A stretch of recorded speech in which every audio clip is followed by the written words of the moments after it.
All right, week 4 recap. Um, Not a whole lot to say other than that was a goddamn ass whooping to the fifth degree. And the most complete that we looked all year and the best game that we played all year so far, obviously.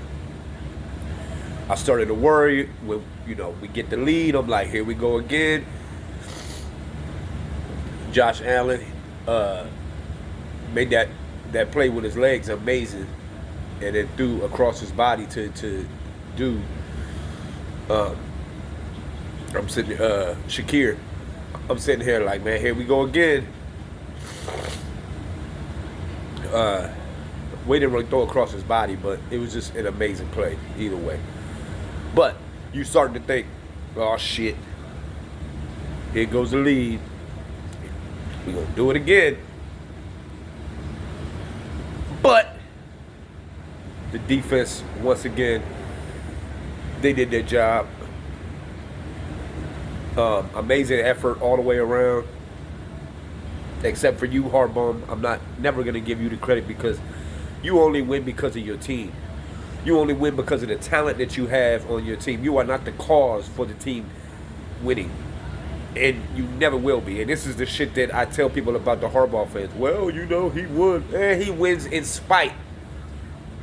Okay? No, the team wins in spite of him. Okay? He is not the cause. Like, dog showed his ass on Sunday Night Football, bro. How do you know that you can't call a timeout after you just called a timeout?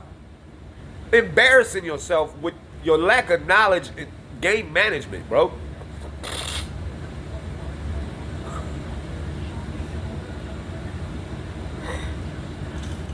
Yeah, you should look like that because you're a fucking moron, bro. I sat up there laughing going, this fucking idiot. This dude is an idiot, bro. How are you a coach? I'm asking again, how?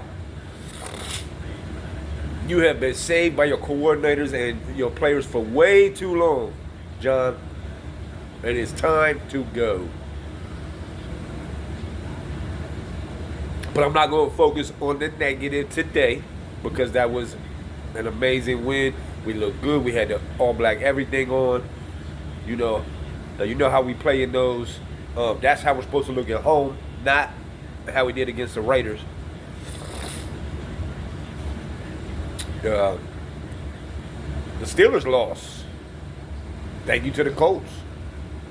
So, you know what I'm saying?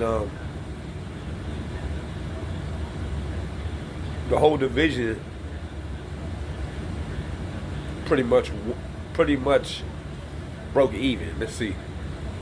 Brownies lost, Steelers lost, we won, and the Bengals won. But back to the game, man. I mean that running the ball, and that's how you're supposed to run with Derrick Henry. It took you till week 4 to figure that shit out. You should have been did that shit in week 1. That's how Derrick Henry's supposed to look. That's how you get him going. And what did I say? What did I say weeks ago?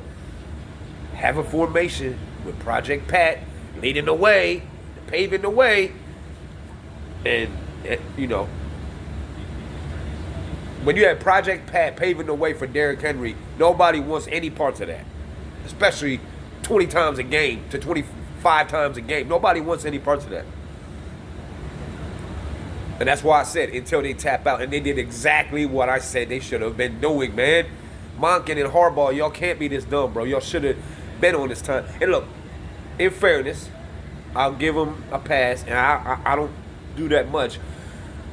But you are still trying to figure out who you are early on in the season and how it's going to get going. I understand that to an extent. Like, you shouldn't have to figure out who you are when you have Derrick Henry in your backfield. You're a running football team. That is it. Okay? And it was too much 50-50, in this offense. Justice Hill has been amazing when he's in. he gives us an aspect that I see why Monken likes to use him, but bro, you don't got to use him as much. I'm not saying don't do it, but this backfield is Derrick Henry's backfield. It's his world, man. We just living in it.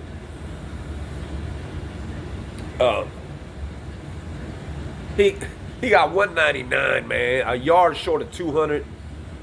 It would have been, I think, the 8th time in his career that he cracked the 200 mark. I mean, they just had no answer. When he gets rolling downfield, he is unstoppable. Okay, he's not washed, you can tell. Okay, but like that first run, the 87-yarder, right up the middle, the hole was huge. He just ran right through, untouched, all the way to the house. That shit was beautiful. It set the tone for the whole game. We had the lead, and we led the entire way. When you get that type of running with Lamar Jackson, oh, and props to the O-line. That is probably the line we're going to want to think about using the rest of the way. I know Voorhees missed the game because he was hurt, but then you slid Macari over to left guard for Voorhees. You put Rosengarten at right tackle, and boom, look how much better the line looks. All it takes is a couple. Remember the 2012 team where they moved around everybody, and they moved Michael Orr to right tackle, McKinney to left tackle. I forget who they put at left guard, and Simile, and then you had Matt Burt, and bro, it was just Flacco went untouched the whole playoff. So if you're able to get some semblance of a better O-line with those five, by all means, you got to keep it that way. Okay. Defense looked good. The pass rush was fucking out of control. I mean, Josh Allen running for his life. Secondary strapping down. Overall, an A plus, because that Bills team was undefeated. They was feeling themselves. We had a chance to fall into a 1-3 hole. You're at home. You can't lose your first 2 home games, and we come out and just look amazing in front of the home fans. It was a good day. It was a good day in Baltimore all around. Okay, the O's got the sweep. We got the playoffs tomorrow at the Yard. So the whole city was already all fired up, and then you add that Ravens aspect, and it was a 2-for-2 Sunday. Those are always the best. Where I'm gonna ask this question though, because this is like something that is messing with me, because I got him in fantasy in my money league, and you're fucking up my money. Where is Mark Andrews? Where is Mark Andrews? He's non-existent. Dude hasn't had a catch since week 2. We're about to be in week 5. All right, and even with Isaiah Likely, we're not using the tight ends. I don't understand this shit. It's like run the football, run with Lamar, throw to the wide receivers, which wasn't the scheme last year. So I don't understand what they're switching up. Monk can be in the booth like 5, 5, 5. But it was impressive. It was an impressive win. Got the dub. Back to 500 on to Cincinnati. They're going to be desperate. They're 1-3.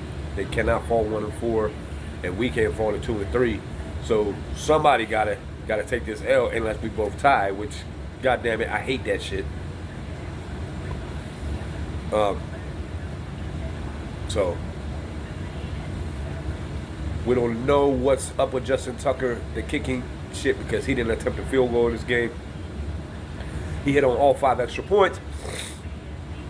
I noticed something was going on with, I think it's a holder situation with Justin Tucker, to be honest with you, because if you look, all his kicks are going to the left.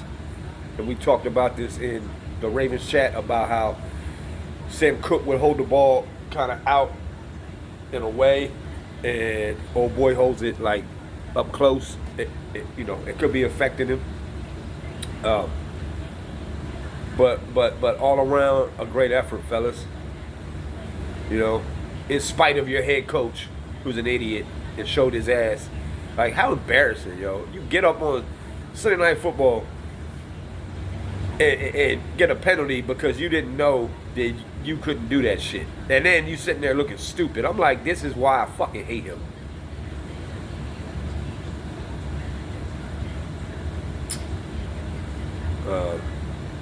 I'm still standing by what the fuck I said. It's Super Bowl or bust for him. You got to win the chip or else you're out of here, bro. I would hope. I would hope that Stevie B and Ozzy have had enough of him just like everybody else.